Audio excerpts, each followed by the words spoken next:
We've got over 500 vehicle tests on this channel, and almost all of them have headlight tests, so if you want to see how the lights on your vehicle work, this is the right place to be. Well, Lexus was nice enough to send us an ES nice sedan, and this is the ES 300 Hybrid. So it gets very good fuel economy. We did a 1-week test on this already, a full video to see what the fuel economy was. We'll have a link for that at the end of this video, but right now we're just doing the headlight test and night drive. And this car is loaded up with everything, so these are the optional LEDs, and they're not cheap to buy. And number 2 on the price sheet, triple beam LED headlights, $1,215. Wow. So are they worth the extra cost? Let's find out. Okay, it's dark enough. Let's check out these headlights and to see if they're worth the extra $1,200. Here's what the taillights look like. Not very big, but bright enough. And the emergency flashers, again, not very big, but bright enough. A small light on the outside mirror. And the front being drowned out by the headlights. Turning off the headlights, now they're much easier to see, of course.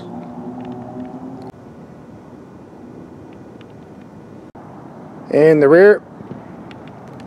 And I guess the ones on the mirror are bigger than what I expected before I was looking at the side, but from the front, definitely more to see. But the transmission reverse, and this is what we see on the camera.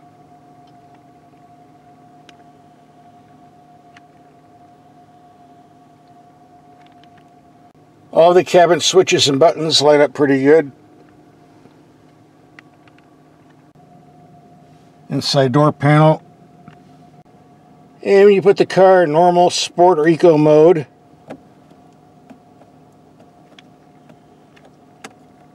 get a nice light show.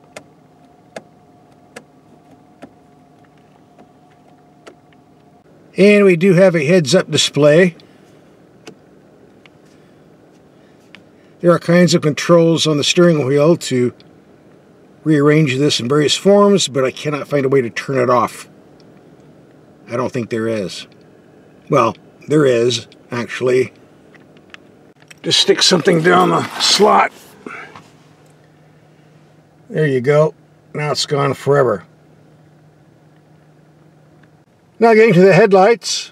We're on a wall 30 yards away. Very, very bright headlights on low beam, but not very high. Should be reaching over the bushes and not. Let's go to high beam. Okay, now we're talking. But low beam, not so much. And when you turn the steering wheel to the left, we get the puddle lights. That's what they call them, puddle lights. To light up the rain puddles, I guess. You don't step in something. I call them the wino lights. You don't run over somebody sleeping on the pavement. Our dark, dingy street test. No lights. Low beam. High beam. Yeah, the high beams work great. Low beam's adequate. If you watch my videos, you know I cannot stand auto-dimming mirrors unless there's a disconnect switch, because I do not want to drive in heavy city traffic with blacked out mirrors. It's not safe in my opinion. But we do have a disconnect switch here, so not a problem.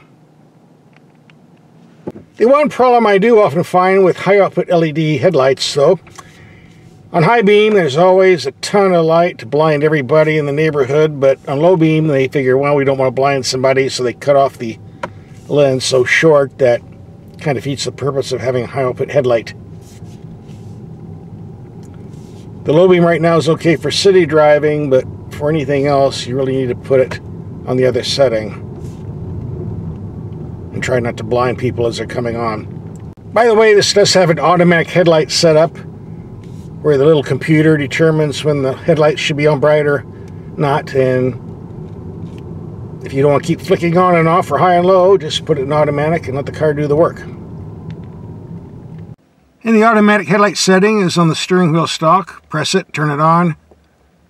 Press it again to turn it off.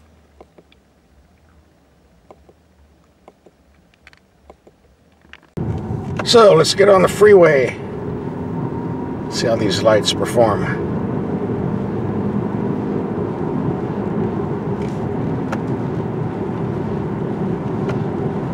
High beam,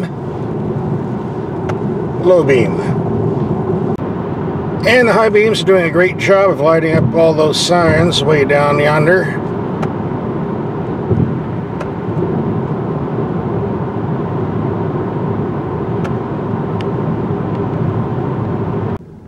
And when driving in the dark, dingy streets like we have here, the brights definitely do a better job of lighting everything up.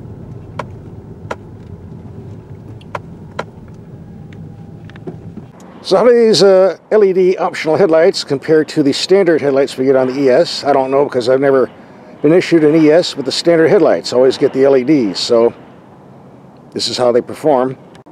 And are they worth the extra $1,200? That's a matter of opinion. Probably not, but on the upper level ESs, they always stick this on as a mandatory option, so you might not have a choice. They're not bad lights, though. Look at it that way. And that concludes our headlight test night drive. You want to see the full test? Here's the link coming up.